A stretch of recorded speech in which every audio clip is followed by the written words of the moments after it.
you are about to send the message, the life-changing kind that will open a new chapter in your life.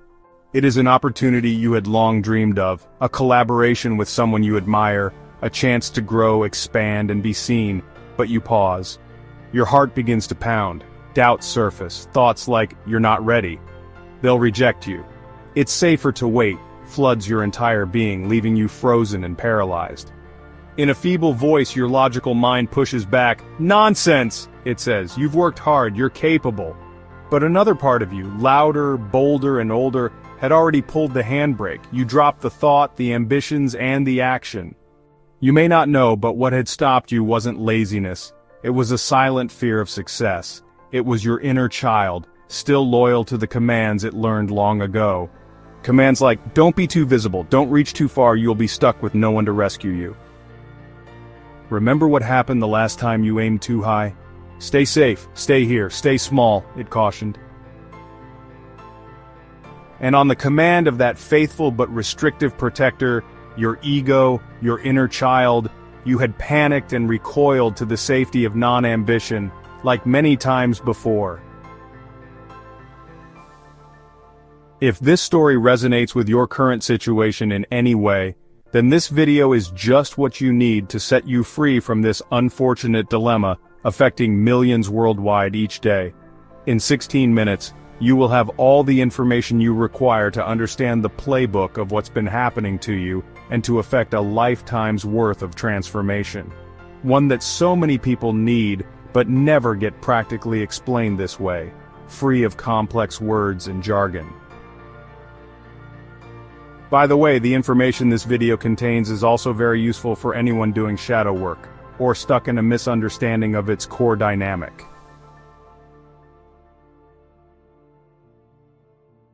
So let's meet this inner child that has so much restrictive power, and find out why and how it was born and where it lives in us. This inner child is nothing but your untrained ego. It is a living network and body of learned safety responses and behaviors lurking beneath conscious thought but having a wide reach and power because it operates through a nervous system that is subconscious, one that can act in milliseconds before conscious thought has any chance to react. Contemporary analysts have often criticized this aspect of ourselves, but I have chosen to take a different approach, and I have found scientific support for my perspective. In fact, if we are to reconnect, redeem, and reform our untrained ego, then we must adopt a more conciliatory approach, not a confrontational one, and you will soon see the wisdom behind it. From a psychological lens, especially in modalities like internal family systems or depth psychology, we begin to see the inner child, the untrained ego, the reactive, defensive self in us, as something deeply human, a protector rather than a villain. This protector often forms in early childhood, when we lacked the emotional tools to process shame, abandonment, fear, or chaos. It gathers information to mold itself from ancestral DNA-coded patterns and the current environmental flavors of the present incarnation. This scared and sometimes scarred inner child then combines these data to develop rules, beliefs, and roles that kept us, quote and unquote, safe, hoping to thus ensure our survival, like it did for our ancestors before us. Codes and rules like, don't ask for too much, never show weakness. If you please everyone, you'll be safe, or hide your brilliance so you won't be a target. These restrictive templates gradually dug themselves into our default operating procedures and responses to any externally threatening event, words, or actions.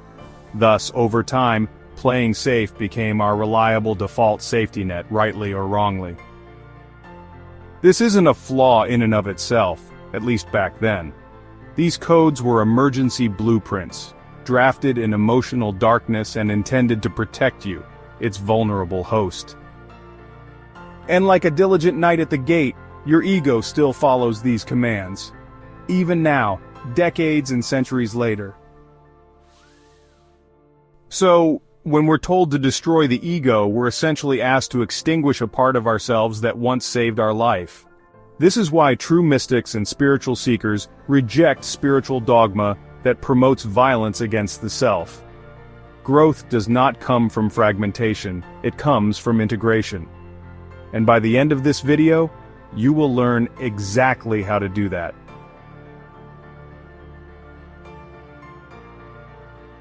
At first glance, the idea of completely ridding ourselves of our ego may feel empowering. But it is not. In fact, it does quite the opposite.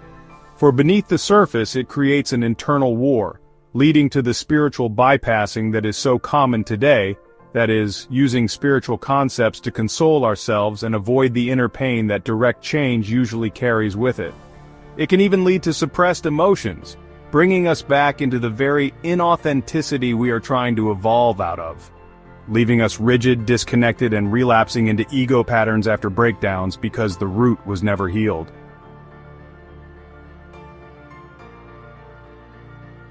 On the other hand, an enlightened spiritual approach, the one we support on this channel, honors shadow and light. It acknowledges that any transcendence without healing is escapism, not evolution. True transformation of a thing doesn't come from working from outside of it. It happens within the structure we seek to transform and comes from establishing a reunion with all the discordant parts.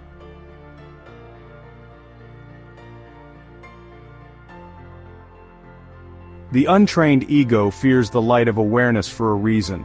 For an organism long used to protecting itself from external harm, real or perceived, it fears the new terrain of vulnerability. It fears its own death, the death that awareness will likely bring. Don't forget that it learned to survive in the shadows, shaped by the harsh discipline of its own pain-induced lessons, alone, supporting but unsupported, for all these years. And so, it should not be a surprise that when we try to step into the unfamiliar territory of higher awareness today, that same child pulls us back, not to harm us, but to protect us. Because, beloved seeker, this body of nerves remembers that trauma and will not surrender easily. Take particular note of that last sentence because this is where trauma meets spiritual resistance in shadow work. This is the crossroad of destiny. It is the core understanding that should inform every step of the journey of redemption, reconciliation, and redirection or training of the ego. With that in mind, let us begin the work itself.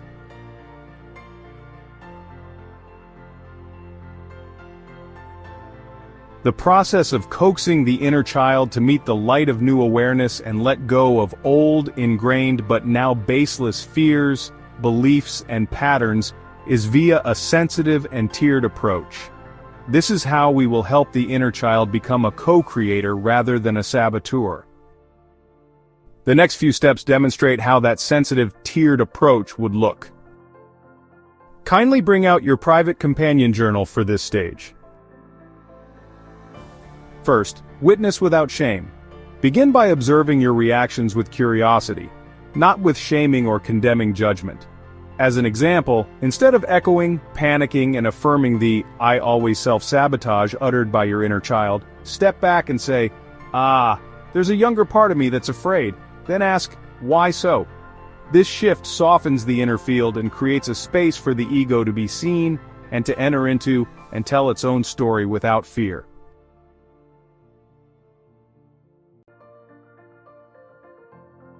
Next, reparent with consistency by repeatedly offering the inner child what was missing.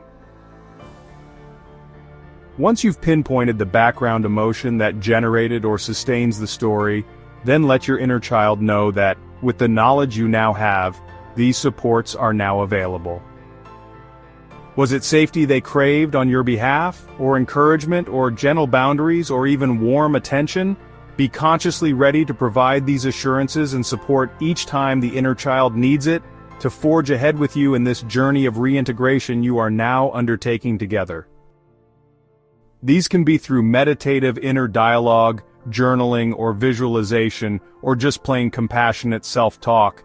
Let them speak back and forth with you. Let them cry. Let them be held.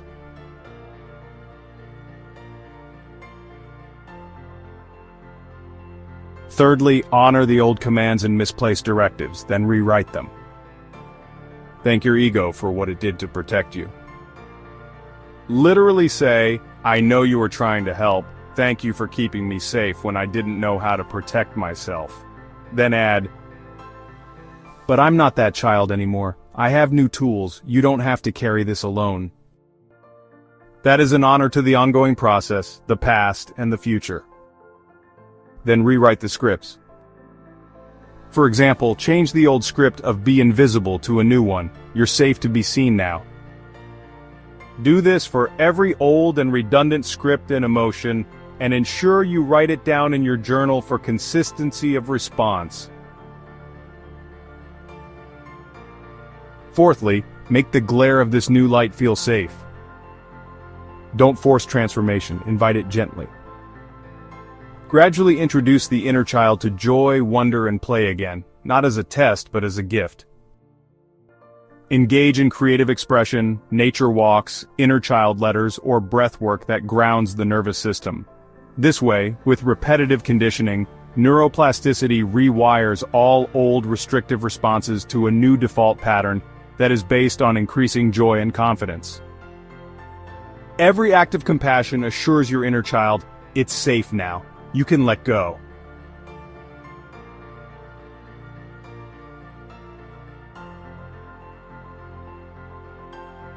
With these 4 graded steps, you gradually integrate, retrain, and reform, not eliminate.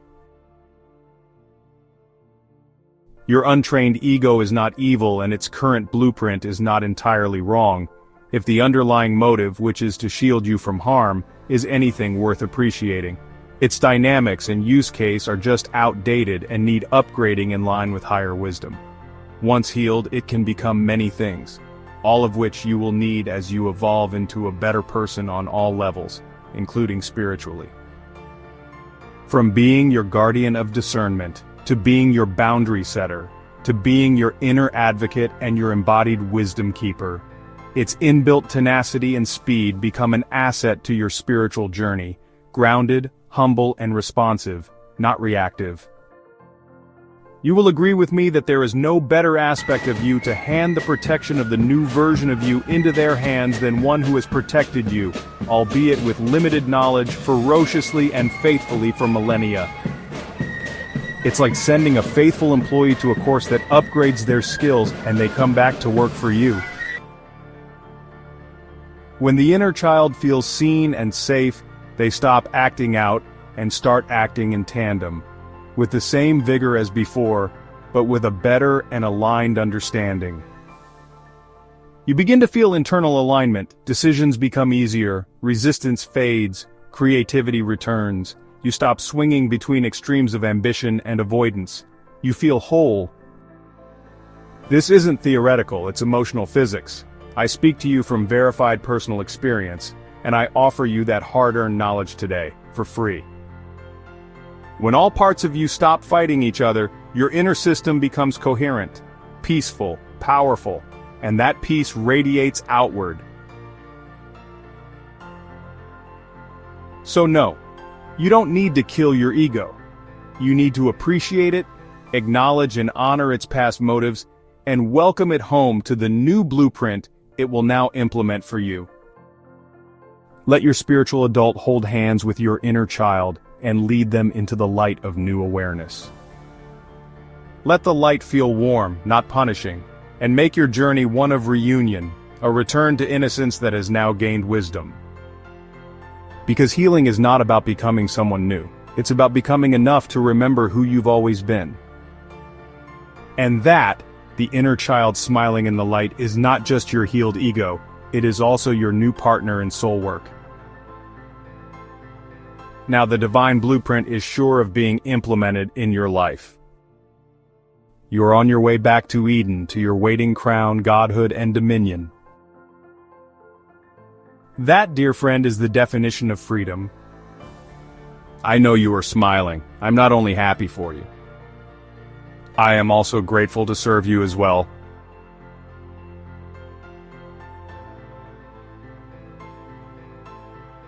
That's it, folks. Don't forget to open that dialogue with your inner child today. pass this message to your loved ones and see you in the next video. And until then, keep being the ripple of divine love. Remain blessed and renewed on all levels.